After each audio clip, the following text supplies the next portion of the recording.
প্রিয় দর্শক, জানিয়ে দেব আমাদের হাতে থাকা সর্বশেষ আপডেট আন্তর্জাতিক বাংলা খবর। চ্যানেলটি সাবস্ক্রাইব করে আমাদের সাথেই থাকুন। যুক্তরাষ্ট্র ইরান আলোচনায় সহায়তায় প্রস্তুত রাশিয়া। যুক্তরাষ্ট্র ও ইরানের চলমান উত্তেজনা নিরসনে আলোচনায় সহায়তা করতে প্রস্তুত থাকার কথা জানিয়েছে রাশিয়া। তবে মস্কো স্পষ্ট করেছে তারা নিজেদের ভূমিকা কোনো পক্ষের ওপর চাপিয়ে দিতে চায় না। রাশিয়ার উপপররাষ্ট্রমন্ত্রী সার্গেই রিয়াবকভ দেশটির রাষ্ট্রীয় বার্তা সংস্থা তাসকে দেওয়া এক সাক্ষাৎকারে একথা বলেন। তিনি বলেন, রাশিয়া এই সংঘাতের সমাধানে সম্ভাব্য সব ধরনের সহায়তা দিতে প্রস্তুত। সংশ্লিষ্ট পক্ষগুলি আমাদের অবস্থান সম্পর্কে অবগত, তবে আমরা কখনো আমাদের সেবা চাপিয়ে দিইনি এবং ভবিষ্যতেও তা করব না। কিন্তু উপযুক্ত অনুরোধ আসলে আমরা সহায়তার হাত বাড়িয়ে দেব। রিয়াবকভ জোর দিয়ে বলেন, মস্কো সবসময়ই রাজনৈতিক ও কূটনৈতিক পথেই সংকটের সমাধান চেয়েছে এবং এখনও সেই অবস্থানেই অটল রয়েছে। তিনি আরও বলেন, ওয়াশিংটন ও ইরানের মধ্যে পুনরায় আলোচনার উদ্যোগকে রাশিয়া স্বাগত জানায়। একই সঙ্গে পরিস্থিতি স্থিতিশীল করা এবং দীর্ঘমেয়াদী শান্তির পরিবেশ তৈরিতে পাকিস্তানের সক্রিয় ভূমিকাকেও ইতিবাচক হিসেবে উল্লেখ করেন।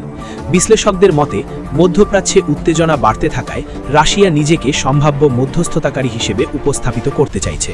বিশেষত ইরান ও যুক্তরাষ্ট্রের মধ্যে সম্পর্ক স্বাভাবিক করার প্রচেষ্টা সফল হলে তা আঞ্চলিক স্থিতিশীলতার জন্য গুরুত্বপূর্ণ ভূমিকা রাখতে পারে। অন্যদিকে মস্কোর এই বক্তব্য এমন এক সময়ে এলো যখন আন্তর্জাতিক মহলে ইরান যুক্তরাষ্ট্র সংলাপ পুনরায় শুরু হওয়ার সম্ভাবনা নিয়ে নতুন করে আলোচনা চলছে। এদিকে ইরান যুদ্ধের কারণে লোকসানের মুখে ইসরায়েলের এল এয়ারলাইন। ইসরায়েলের জাতীয় পতাকাবাহী এয়ারলাইন এল প্রথম প্রান্তিকে ফার্স্ট কোয়ার্টারে লোকসানের মুখে পড়েছে। প্রতিষ্ঠানটি জানিয়েছে, ইরানের সাথে সাম্প্রতিক যুদ্ধের কারণে এল প্রথম প্রান্তিকে প্রায় $6.70 কোটি নিট লোকসান করেছে। প্রতিষ্ঠানটি আরও জানিয়েছে, ইরানের সাথে যুদ্ধের কারণে ইসরায়েলের আকাশসীমা বাণিজ্যিক ফ্লাইটের জন্য বহুলাংশে বন্ধ ছিল। এল জানায়, জানুয়ারি-মার্চ মেয়াদে তাদের মোট লোকসান হয়েছে $6.70 কোটি বা $67 মিলিয়ন। অথচ আগের বছরের একই সময়ে তাদের নিট লাভ হয়েছিল $9.96 কোটি বা $96 মিলিয়ন। এল আরও জানায়, শেকেলের বিপরীতে ডলারের দুর্বল অবস্থান এবং জ্বালানির উচ্চ মূল্যের কারণে এই প্রান্তিকে তাদের রাজস্ব বা রেভিনিউ 27% কমে $56.2 লক্ষ বা $562 মিলিয়ন দাঁড়িয়েছে।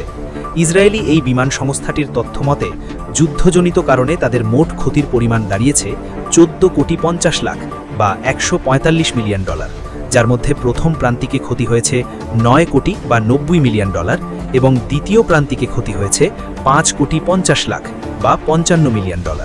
উল্লেখ্য, ইরানের সাথে সংঘাতের জেরে আকাশপথ দীর্ঘদিন বন্ধ থাকা, জ্বালানির উচ্চ মূল্য এবং ডলারের বিপরীতে স্থানীয় মুদ্রার মান কমে যাওয়ায় এই আর্থিক ক্ষতির সম্মুখীন হয়েছে প্রতিষ্ঠানটি।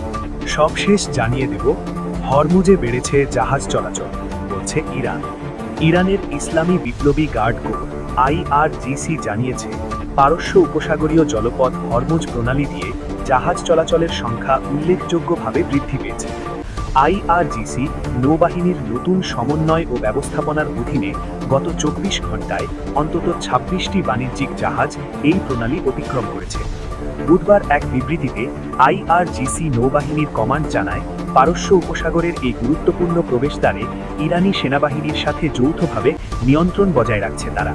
গত 24 ঘণ্টায় যে 26টি জাহাজ এই পথ ব্যবহার করেছে, তার মধ্যে তেল ট্যাঙ্কার, কন্টেইনারবাহী জাহাজ এবং অন্যান্য বাণিজ্যিক ভেসেল রয়েছে। বিবৃতিতে আরও বলা হয়েছে, সমস্ত জাহাজ IRGC নৌবাহিনীর সাথে প্রয়োজনীয় সমন্বয় সাধন এবং বাহিনী থেকে আনুষ্ঠানিক অনুমতিপত্র নেওয়ার পরই নিরাপদে এই জলপথ অতিক্রম করেছে। IRGCর একজন কর্মকর্তা জানিয়েছেন, হরমুজ প্রণালীর পরিধি এখন আরও বিস্তৃত করা হয়েছে। জাস্ক ও সিরিক উপকূল থেকে শুরু করে গ্রেটার তুন দ্বীপের বাইরে পর্যন্ত প্রায় 500 কিলোমিটার এলাকা জুড়ে এখন একটি বিশেষ অর্ধচন্দ্রাকার অঞ্চল হিসেবে এটি পরিচালিত হচ্ছে।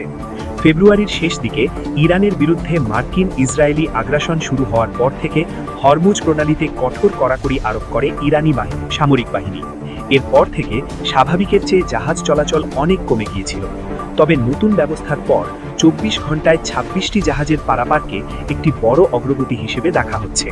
উল্লেখ্য, বিশ্বব্যাপী তেলের মোট চাহিদার প্রায় 1/5 এই হরমুজ প্রণালী দিয়ে পরিবাহিত হয়।